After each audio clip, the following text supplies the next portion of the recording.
I just want to emphasize that really look at this as a order of magnitude sort of chart, that there's a lot of things in here that will vary. You know, as Dean said earlier, and Mike, you know, there's some things that the manufacturers will do to change their systems, and that's why I think looking at this on an aggregate basis is probably the right way to look at it.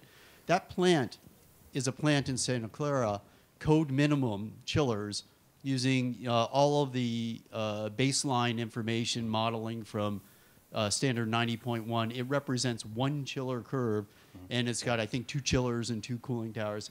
Again, your mileage will vary, your climate will vary. So when you look at this, it does give you a comparison from class of equipment to class of equipment, but don't get too caught up in, you know, the actual bottom line COEE or other metrics, because your mileage will vary, definitely.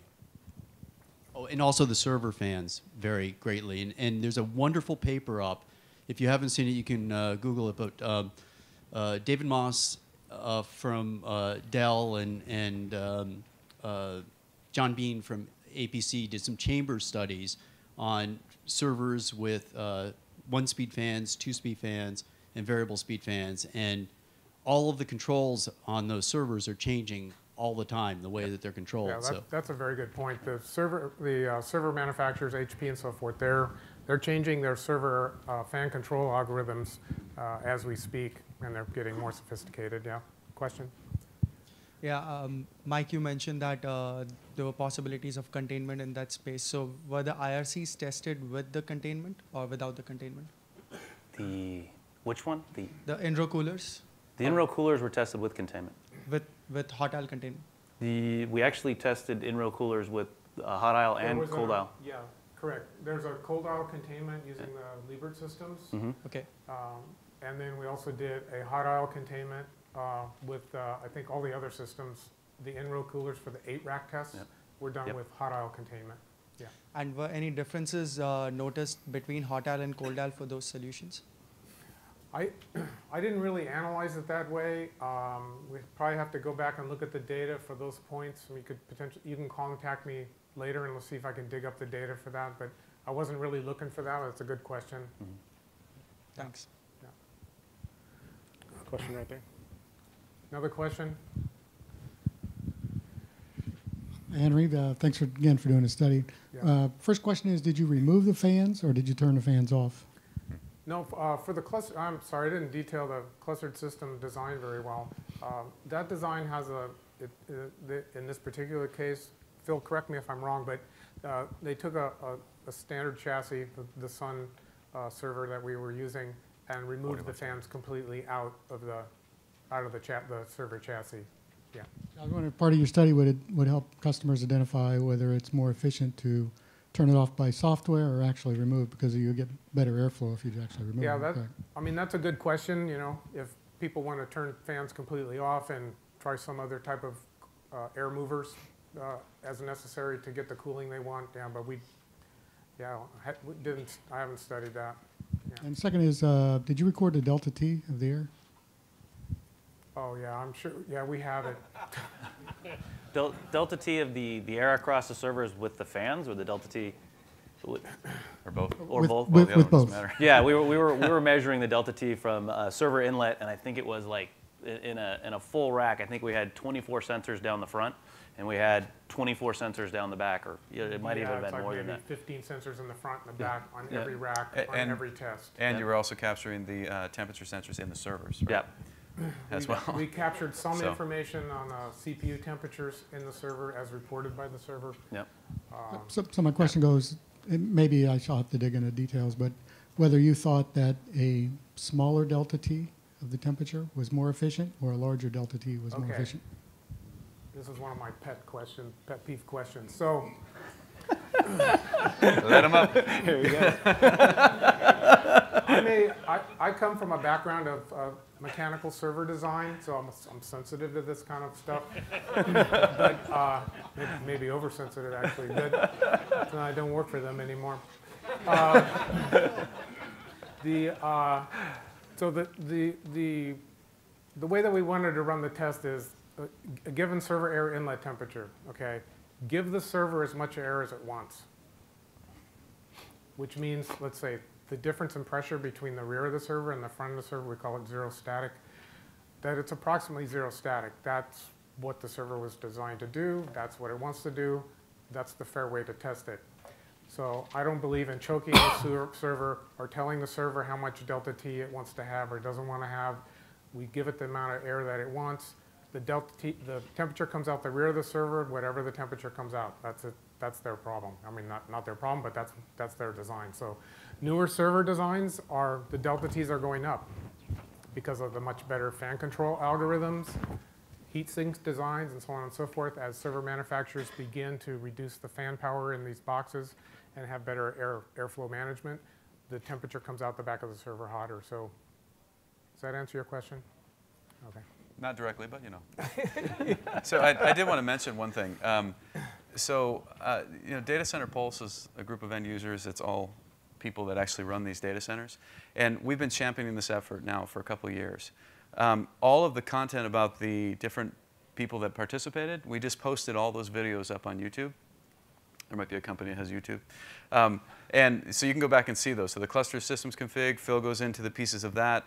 Brian has done, I think, 6 of those episodes. But go take a look at it. There's some good content up there. And we'll be publishing more information like that. Also, the results themselves. So all the content is on datacenterpulse.org/thechilloff. And it'll be up on the SVLG website. So all this data is going to be readily available for people to dive into. The paper, right now is on the LBL website. There too. And correct me if I'm wrong, but some of the videos are really good because they actually open up the hood and peel back some of the layers. So you can look at the technologies that were tested in kind of an open light with somebody who really knows about them, talking about all the intricate pieces that is their technology. So it's good stuff. Dale, this is your last question, Dale. Okay. Let's wait for the mic. Well, it seems like, without stating the obvious, for those of us that like the simple solution, It depends. there's 5 options here, and at the very highest level, it confirms what we all thought, that the closer the coolant is to the heat source, the more efficient the system is. So is that a takeaway? I mean, after all this research, would the project support that hypothesis as proven at this point? It's potentially somewhat of a takeaway at this point. And I think, as Mike says, I mean, it depends. So, Wow. Yeah. From an engineer, if you look at the performance of the rear door coolers, is Shlomo here?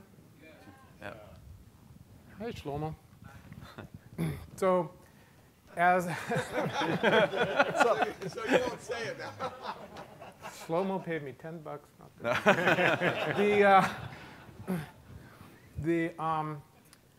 So for a rear door cooler or a passive cooler, I mean, you can't really get around the fact that the server fans are providing the air moving for the heat exchanger. And whether the fan speed is too high, I don't know if you want to say too high, it's higher than it has to be, that provides air moving for a rear door heat exchanger. So as the servers get more sophisticated and the fan control algorithms improve, then that advantage may get reduced slightly over time. So for example, if you were going to use the rear door cooler line, the green line as an example, then the answer is, as Mike says, it depends. So Henry, is it also true that it's really the difference between conductive heat transfer and convective heat transfer? Say that again? Yeah, can you repeat Isn't that really the difference between convective and conductive heat transfer? You've got 2 different modes of heat transfer in those 2 different scenarios. Yeah, so the clustered system devices is a little bit in a category by itself. And yes, it has conductive heat transfer and doesn't really have a lot of air. It doesn't, well, not really any air convection type heat transfer. It has some because of the cold surfaces in the area because of the cold plate system that they use. Mm-hmm. The other devices used typically are all air to liquid heat exchangers. It's either air to water or air to refrigerant. Mm-hmm. Right. So I just want to add one other piece. I'm not sure if I got your question, but to his question on the piece that it depends.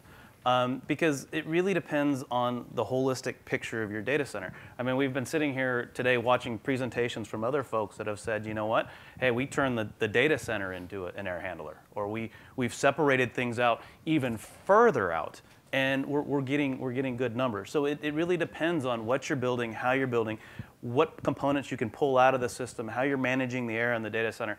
And so there's really no single answer, I guess. It really, you need to focus on the entire data center as a whole, look at all of its pieces, and not try and focus on one individual component. Because even if you look at these, you just look at the chiller plant change. You get a significant change by just changing the chiller plant and putting a water side economizer in it versus not having in there. And that's a plant change, that's not a component change here. So Yeah, it really actually- depends. Yeah, no, that's good. Actually, I have one more slide that I don't think you're not No, looking no, like I let me just answered your clarify. question. Let me clarify that point. That's all. Okay. One technology, the clustered systems technology, is a conductive or conduction heat transfer where Correct. you have a solid that's actually in physical contact with the electronics. That's right. And that conductive heat transfer is very, very efficient because it's carried through a metal. I'm not And prepared to say that. It is well, what it is. No, no. Yeah. As a mechanical engineer, conductive heat transfer is much more efficient than convection. It depends. Well, if you've got million an hour, cold air coming across something, convection might compete with it. But Yeah, but if you're trying to conduct heat 5 feet down a copper bar, it may not be very efficient. yeah, it's efficient. Yeah, But then in the convective technologies, it's air blowing across the surface of the electronics that's removing the heat, and that's not as efficient a heat removal or transfer mode as convection is. Yeah, or conduction is. I think think we should probably talk about that. the way you're asking the question, you're probably correct. I mean, direct cooling, say right on the chip with conduction only, or forced convection of fluid is going to potentially be more efficient. And that's one of the primary reasons because of the difference there between the. Let's get some gloves on. Let's go up here, guys. All right. Fighting engineers, I love this. yeah. I actually have another, I can talk to you more about that later. I actually Okay. have another slide that we could get to. Wait, weren't you going to say something? Yeah, I think Dean has some content that's that addresses some of your I questions. don't have another slide. So Henry, if you don't mind, we'll skip Yeah, the slide. sure, and, no, that's fine. we can cover it. Sorry I took that. First off, great No work, worries. Henry. Yeah, great- No, great this is work, awesome. Henry. Great stuff. All right. So.